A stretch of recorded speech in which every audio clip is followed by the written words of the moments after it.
Hello friends, आज हम देखने वाले हैं 10th की साइंस का चैप्टर नंबर 2 जिसका टॉपिक है पीएच स्केल। पीएच स्केल क्या होता है फ्रेंड्स? हम कॉमनली ये कह सकते हैं कि पीएच स्केल वो स्केल होता है जो कि किसी भी पदार्थ की, तत्व की या फिर किसी भी विलयन की अम्लीयता या क्षारीयता को बताता है या फिर कोई उसकी प्रवृत्ति को बताता है किसी भी विलयन की या पदार्थ की। जैसे कोई पदार्थ खट्टा होता है तो वह अम्लीय पदार्थ, कोई पदार्थ कड़वा होता है तो वह पदार्थ क्या होगा? क्षारीय प्रवृत्ति का होगा। तो फ्रेंड्स, इसमें देख लेते हैं पीएच स्केल के बारे में थोड़ी सी जानकारी जो कि 10th की साइंस में बहुत ही इम्पोर्टेंट है। ठीक है फ्रेंड्स, तो देखते हैं पीएच स्केल क्या होता है। सबसे फर्स्ट हम लोग ये देखेंगे कि पीएच स्केल होता क्या है। तो पीएच स्केल में बता दूं कि हम लोग उसमें क्या करते, कोई भी विलयन हो उसमें हम हाइड्रोजन आयन की सांद्रता को चेक करते हैं। हाइड्रोजन जितने ज़्यादा मात्रा में पाया जाएगा वो पदार्थ उतना ही खट्टा होगा और वह अम्लीय प्रवृत्ति शो करेगा। और जो पदार्थ जिस विलयन में हाइड्रोजन आयन जितना कम मात्रा में पाया जाएगा वह उतना ही क्षारीय प्रवृत्ति का होगा, अर्थात वो कड़वा होगा। ठीक है। और जिस विलयन में, जिस पदार्थ में हाइड्रोजन आयन बिल्कुल बराबर मात्रा में पाया जाएगा वो पदार्थ क्या होगा? उदासीन कह सकते हो आप, जिसमें कोई टेस्ट नहीं आता है फ्रेंड्स। ठीक है, आगे बढ़ते हैं इसमें कि पीएच स्केल क्या होता है। किसी विलयन में उपस्थित हाइड्रोजन आयन की सांद्रता ज्ञात करने के लिए एक स्केल विकसित किया गया जिसे पीएच स्केल कहते हैं। किसे कहते हैं? पीएच स्केल, जो कि हाइड्रोजन की सांद्रता को चेक करता हो। उसके बाद हम लोग क्या देखते हैं, इस पीएच में पी किसका सूचक होता है? पुषांश, जो कि एक जर्मन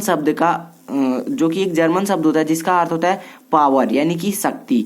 मतलब क्या हुआ कि पावर ऑफ हाइड्रोजन। ठीक है फ्रेंड्स, उसके बाद आगे बढ़ते हैं। इस पीएच स्केल से सामान्यतः 0 से 14 तक, अर्थात अम्लता से क्षारीयता तक के पीएच को ज्ञात कर सकते हैं। और साधारण भाषा में पीएच को एक ऐसी संख्या के रूप में देखना चाहिए जो किसी विलयन की अम्लता अथवा क्षारीयता को दर्शाते हैं। अब उसमें संख्या क्यों यूज किया गया है? क्योंकि पीएच स्केल होती है जिसमें अम्ल कितना ज्यादा अम्लीय है और क्षारक कितना ज्यादा क्षारकीय है, उसके लिए नंबर्स पर हम लोग उसको शो करते हैं। फिर उसके बाद आता है कि हाइड्रोजन आयन की सांद्रता जितनी अधिक होगी उसका पीएच उतना ही कम होगा। ठीक है फ्रेंड्स, जितना ज्यादा होगा हाइड्रोजन आयन उतना ही कम होगा उसका पीएच। जैसे कि यहाँ पे हमने एक बना रखा है पीएच स्केल जो कि 10th की एनसीईआरटी में है, और इसमें नंबर हमने नहीं शो किया है, हमने नंबर यहाँ पे शो किया है, वो हम आपको आगे समझाएंगे। पहले इसे समझ लेते हैं। ये होती है friends pH scale. Hydrogen ion कब बढ़ता है? इधर की ओर को। जितना ज्यादा खट्टा होगा उतना ज्यादा हाइड्रोजन आयन होगा। जितना कम हाइड्रोजन आयन होगा OH माइनस आयन जो होंगे वो ज्यादा होंगे। ठीक है, तो ये क्या होगा? क्षारीय प्रवृत्ति, और ये खट्टा होगा तो ये अम्लीय प्रवृत्ति। ये तो था पीएच स्केल का एक जो फॉर्मल स्ट्रक्चर हो गया ये।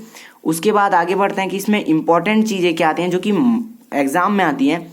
वो ये आता है फ्रेंड्स कि प्रबल अम्ल क्या होता है तथा प्रबल क्षार क्या होता है। ये 1 मार्क्स में आता है, और ये पूरी रिएक्शन अगर पूरी थ्योरी आती है तो यह 4 मार्क्स में आती है। यहां से हम लोग इसके बारे में देख लेते हैं कि अम्ल तथा क्षारक की शक्ति विलयन, ठीक है, विलयन यानी कि जो जल में घोला गया विलयन होगा, क्रमशः हाइड्रोजन आयन तथा OH माइनस आयन की संख्या पर निर्भर करता है। प्रबल अम्ल क्या होता है फ्रेंड्स? प्रबल अम्ल जब हम समान सांद्रता के पदार्थों को 1 मोलर विलयन में लेते हैं, यानी कि हमने 1 मोल ले लिया नींबू ले लिया, हमने नींबू का रस ले लिया, और 1 मोल हमने ले लिया कोई भी अम्ल, जैसे HCl हो गया, मान लो हाइड्रोक्लोरिक अम्ल हो गया, तो वो ले लिया हमने, 1 मोल दोनों का ले लिया, तो वह विभिन्न मात्रा में हाइड्रोजन आयन उत्पन्न करेंगे। दोनों अपने अपने हाइड्रोजन आयन उत्पन्न करेंगे। जो विलयन अधिक संख्या में आयन उत्पन्न करेगा उसे प्रबल अम्ल कहते हैं। क्या कहता है प्रबल अम्ल? कि जब हम समान सांद्रता के पदार्थों को 1 मोलर विलयन में लेते हैं तो वह विभिन्न मात्रा में हाइड्रोजन आयन उत्पन्न करेंगे। अधिक संख्या में आयन उत्पन्न करने वाले अम्ल को प्रबल अम्ल कहते हैं। फ्रेंड्स, इसमें ये नहीं होता है कि अगर नींबू है उसमें ज्यादा हाइड्रोजन आयन पाया जा रहा है अगर किसके मुकाबले HCl के मुकाबले। ये नहीं होता है, वो मोल पे निर्भर करता है फ्रेंड्स। मोलर जो कि विलियन में कितना % आता है, वो कौन जितना ज़्यादा खट्टा है, कौन कितना हाइड्रोजन आयन और बॉन्ड्स पे निर्भर करता है। तो इससे अम्लीय प्रवृत्ति और क्षारीय प्रवृत्ति का पता चलता है। आप हाइड्रोजन को काउंट करके तो मान सकता हूँ कि मैं एक बार आप कह सकते कि हाँ ये अम्लीय है, बट ये कुछ कुछ रिएक्शंस पर भी निर्भर करता है। तो फ्रेंड्स बहुत ही तरीके से इसको देखते हैं हम लोग। उसके बाद आगे बढ़ते हैं दुर्बल अम्ल। ठीक है फ्रेंड्स, दुर्बल अम्ल क्या हुआ, जिसमें क्या होगा, हाइड्रोजन आयन की सांद्रता कम होगी या फिर हाइड्रोजन आयन कम मात्रा में पाए जाएंगे। अब यहाँ पे प्रबल अम्ल और दुर्बल अम्ल का एग्जाम्पल दिया गया है, जो कि एग्जाम में पूछा जाता है 1 मार्क्स में। तो प्रबल अम्ल का एग्जाम्पल होता है, जो सबसे प्रबल अम्ल होता है जिसमें सबसे ज़्यादा हाइड्रोजन आयन पाए जाते हैं, वो होता है HCl यानी कि हाइड्रोक्लोरिक अम्ल। और उसके बाद आता है HNO3 यानी कि नाइट्रिक अम्ल। और उसके बाद 3rd नंबर पे आता है H2SO4 यानी कि सल्फ्यूरिक अम्ल। उसके बाद दुर्बल अम्ल। दुर्बल अम्ल में जो सबसे टॉप पे होता है वो है एसिटिक अम्ल। उसके बाद आता है सिट्रिक अम्ल। फिर उसके बाद आता है प्रबल क्षार। अब जैसे फ्रेंड्स प्रबल अम्ल था, वैसे ही क्या होगा प्रबल क्षार, जिसमें OH- आयन की सांद्रता ज़्यादा होगी वो प्रबल क्षार होगा, और जिसमें OH- आयन की संख्या कम होगी वो दुर्बल क्षार होगा। इसका एग्जाम्पल है KOH। फ्रेंड्स ये HCl और KOH आप भूलना मत, क्योंकि ये 1 मार्क्स में आता है।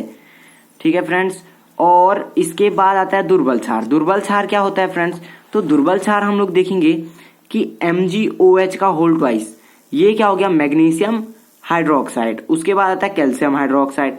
तो ये दुर्बल क्षार का एग्जाम्पल हो गया। उसके बाद आती है pH पे हम लोगों को कैसे पता चलता है कि कोई भी पदार्थ अम्लीय है अथवा क्षारीय है। तो फ्रेंड्स जो हमें लिटमस पेपर मिलता है वो नीले, लाल या फिर पीले रंग का हो सकता है। दूसरी बात कि हम उस पर चेक कैसे करें कि कलर कौन सा आता है, और या फिर कैसे पता करें कि कौन सी प्रवृत्ति पाई जा रही है। तो फ्रेंड्स ये एक pH स्केल का ऊपर का स्ट्रक्चर होता है जिसमें कि नंबर्स होते हैं। यहाँ पे फ्रेंड्स थोड़ी सी मिस्टेक हो गई है 0 का, ये मतलब 1 बॉक्स थोड़ा सा हमसे ज़्यादा हो गया था। तो फ्रेंड्स इसमें कलर आता है। अब कैसे कलर आता है, मान लो हमें जठर रस जो कि हमारी आंत में पाया जाता है, और यह अम्लीयता को, यह बहुत अम्लीय रस छोड़ता है। ठीक है फ्रेंड्स, तो हमने जठर रस लिया, जठर रस को हम लोग को चेक करना है कि यह कितना अम्लीय है। तो हम उसमें लिटमस पेपर डालेंगे, और लिटमस पेपर डालने पर जब उसमें जैसे नीला लिटमस पेपर लिया हमने, तो हमने नीला लिटमस पेपर लेने के बाद वह क्या करेगा, हल्का ऑरेंज या फिर पीला रंग, ठीक है फ्रेंड्स, ऑरेंज या पीला रंग का मिक्सचर टाइप का देगा, और वह कलर जो होता है 1 और 2 के बीच में होता है। तो हम क्या करेंगे कि 1.2 मतलब इसके लगभग सेंटर टाइप में वो कलर आएगा। उसके बाद आता है नींबू का रस। ऐसी आप बहुत सी चीज़ों का चेक कर सकते हो फ्रेंड्स, बस एक किस चीज़ की ज़रूरत है, लिटमस पेपर की। तो फ्रेंड्स कैसा रहा pH स्केल और कैसी रही हमारी अंडरस्टैंडिंग, बताइएगा ज़रूर।